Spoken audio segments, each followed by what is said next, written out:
Good morning everyone. আজকে সকাল সকাল আমি আমার মিনি ব্লগটা স্টার্ট করছি। আর সকালে ব্রেকফাস্টের দায়িত্ব আমার পড়েছে, মানে শুধু আমি একাই ব্রেকফাস্ট করছি আমার নিজের জন্য। বাবা পাউরুটি এনে রেখেছিল আর বাড়িতে ছিল শসা, পেঁয়াজ, টমেটো।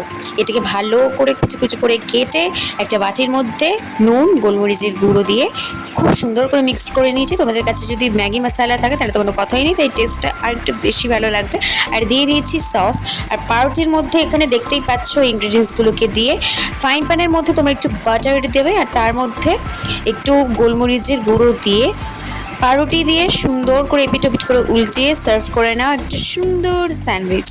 তো দারুণই ছিল স্যান্ডউইচটা। আর তার সঙ্গে একটু সস অ্যাড করেছে, তো একদম মুখে লেগে যাবার মতো, মানে মুখে দিলেই গলে যাচ্ছে। তারপরে কালকে যে ডিটক্স ওয়াটারটা করে রেখেছিলাম এখন আমি শেষ করতে পারিনি, মানে বুঝতে পারছো গরমে আমি কেমন জল খাইছি, এখন আমি জলই শেষ করতে পারিনি। বিশেষ করে এই যে কালকের যে দেখালাম ডিটক্স ওয়াটার বানাচ্ছিলাম সেটারই এখনও আমি জল শেষ করতে পারিনি। এখনও ওই কালকের জলটা আমি খেয়ে যাচ্ছি। যাই হোক, তারপরে আজকে লাঞ্চে ছিল ভাত, আর এটা কি একটা আমার শাক করেছিল আমার মনেও নেই, আর রয়েছে আমের ডাল আর পটল চিংড়ি দিয়ে তরকারি। আর মা এটা আজকে নতুন বানিয়েছে সর্ষে চিংড়ি, মানে যেমন আমরা সর্ষে চিংড়ি করি ওরকম না, একটু আলাদা। তারপরে খাওয়ার পরে বাবা এনেছিল একটু আইসক্রিম, তাই এটা কর্নেট আইসক্রিম খেলাম। আর তারপরে শুরু হয় সেই বৃষ্টি, মানে বুঝতে পারছো মানে কেমন বৃষ্টি হয়েছে, মানে বাজ পড়েছে এমন কি বলবো। আর এই হাওয়ার চোটে দেখে একজনের বালতি পড়ে গেছে, মানে কি সিচুয়েশানে মানে সেই সময় ছিলাম কি বলবো। যে এখন এমন বৃষ্টি পড়ছে, মানে এই আজকে গরম আবার দুদিন পর বৃষ্টি, আবার পরের দিন গরম আবার দুদিন পর বৃষ্টি। তারপর একটু পেয়ারা খেতে ইচ্ছা করছিল, তাই একটু পেয়ারা খেলাম। এই বৃষ্টির দিনে যদি মাখা মাখা পেয়ারা হয় কেমন হয়।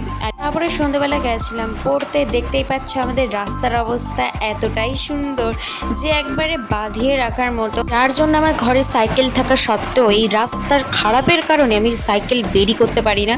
তার জন্য বাবা আমাকে এখনও দিয়ে নিয়ে আসে। তারপরে রাত্রিবেলায় আমার শরীরে ওয়েলকাম করলো অ্যালার্জি। এখন অ্যালার্জি কি বলতো, আমার কাছে কিছুই না, মানে একটা তুড়ি মেরে উড়ে যাওয়ার মতন অবস্থা হয়ে গেছে। তারপরে রাত্রিবেলা লেস খেলাম। তো চলো আজকের মতন টাটা।